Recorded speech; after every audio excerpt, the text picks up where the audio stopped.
ରାମାୟଣରେ ଆମେ ଦେଖିଛନ୍ତି ସୀତା ମାଙ୍କୁ ରାବଣ ଜବରଦସ୍ତି ହରଣ କରି ନେଇଥିଲା ଏବଂ ମା ସୀତା କେବେ ବି ନିଜକୁ ଟ୍ରାଏ କରିନଥିଲେ ଯେ ନିଜେ ଆତ୍ମହତ୍ୟା କରିବେ ବୋଲି।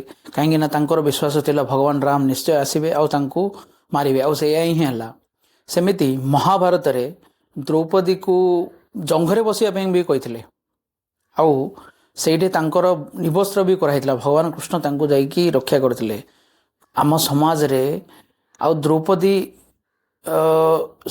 ସେ ଯେଉଁ ତାର ବଦଲା ବା ପ୍ରତିଶୋଧ ସେମାନଙ୍କ ଉପରେ ନିହାତି ନେଲେ, କାହିଁକିନା ଧର୍ମର ନିଶ୍ଚୟ ବିଜୟ ହେଲା। ଆଉ ଆମର ସମାଜରେ ଦେଖିବେ ନାରୀର ମହତ୍ଵ ବହୁତ ଅଧିକ ଅଛି। ମା ଦୁର୍ଗା ମହିଷାମର୍ଦିନୀ ମାନେ ରୂପରେ ଆକୁ ମହିଷାସୁରକୁ ବଧ କଲେ। ତ ଆମେ କୌଣସି ବି ପରିସ୍ଥିତିରେ ନିଜ ପ୍ରତି ସୁଇସାଇଡ୍ ବା କେଉଁ ଜିନିଷ ବି କରିବାନି, କାହିଁକିନା ସେଇଟା ନିଜ ପ୍ରତି ହିଁ ଅନ୍ୟାୟ। ଆଉ ଆମେ ଲାଷ୍ଟ ନିଜର ଶେଷ ନିଶ୍ୱାସ ପର୍ଯ୍ୟନ୍ତ ଆମକୁ ଲଢ଼ିବାକୁ ପଡ଼ିବ, କାହିଁକିନା ଯଦି ଆମେ ମରିଯିବା ତାହେଲେ ସେ ଲୋକକୁ ଦଣ୍ଡ ମିଳିଲେ ବି କିଛି ଲାଭ ନାହିଁ। ଜୟ ଶ୍ରୀରାମ, ଜୟ ଜଗନ୍ନାଥ।